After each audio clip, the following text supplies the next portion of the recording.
Arlene, ano yung mga isiniwalat sa pagdinig at ano naman yung sagot dito nitong si Senyor Aguila? Hindi nga napigilang maiyak ng ilang mga testigo na humarap sa pagdinig ng Senate Committee on Public Order and Dangerous Drugs kaugnay ng irregularidad ng Socorro Bayanihan Services Incorporated na sinasabing kulto sa Surigao del Norte. Gaya ni alias Jane, 15 taong gulang, na sapilitan umanong ipinakasal noong 14 na taong gulang pa lamang siya. Kwento niya sa pamagitan ng kanyang abogado bilang interpreter, si J. Renz Kilario o mas kilala bilang Senyor Aguila mismo ang pumipili ng ipapakasal sa kanila. Ipinapalista umano ang lahat ng mga babae edad 12 pataas at ikinakasal sa mga lalaki na may edad 18 pataas.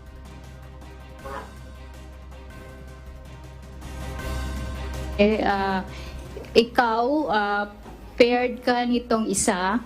So, hindi daw sila pwedeng humindi dahil Diyos naman daw kasi ang nagsasabi na yun yung pares nila. Pagkauman sa among kasal, kailangan magdog, mi ana, pauli.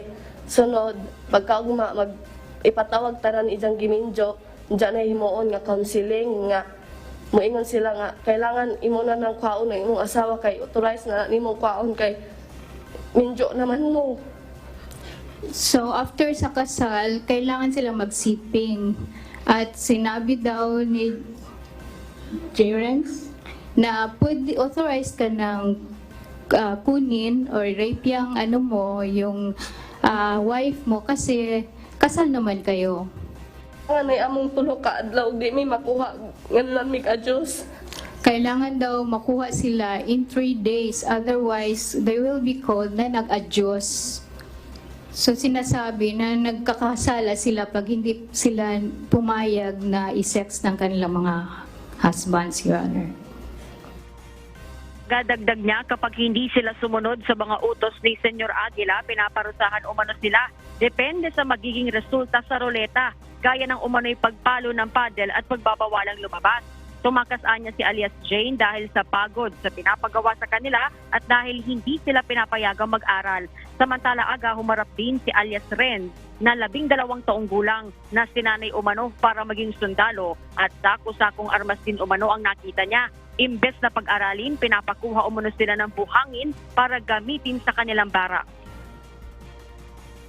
Pero Renz, bakit ka ba tumakas sa kapihan? Kay wala may eskwela na. Karon bisag 12 yung edad, di pagyabog ko gibubusuhan. Wala kasi silang pag-aaral, Your Honor, at 12 na yung edad niya, hindi pa siya marunong sumulat. Itinanggi naman ni Senior Aguila ang alegasyon na hindi pinapayagang mag-aral ang mga bata, pero pinabulaanan nito ni Socorro Mayor Riza Timkang. Sa katunayan, nakapagtalaan niya ang Department of Education ng massive dropout ng mahigit 800 estudyante noong 2019. Nagbabala sa Senator Ronald De La Rosa kay Senior Aguila na magsabi ng totoo, kung hindi, maaari itong ma-cite in contempt at makulong sa Senado. Mga bata ba pwede mag-aral habang sila ay nasa loob ng kapihan? Pwede silang lumabas, mag-aral sa baba? Pwede sir. Pwede, walang pumipigil sa kanila. Walang pumipigil? Opo. Paano mo ngayon,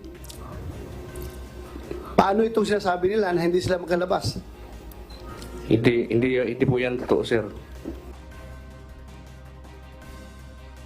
Ayon sa report Justice, isasagawa sa October 9 yung initial hearing para sa preliminary investigation para sa mga kasong inihain laban sa ilang individual ng grupo at inaasahang ihahain ang subpoena sa respondents ngayong araw. Aga sa ngayon, nagpapatuloy pa yung pagdinig ng Senate Committee on Public Order and Dangerous Drugs kaugnay ng issue. At yan mo ng update, balik sa'yo Aga. Maraming salamat, Harleen Delgado.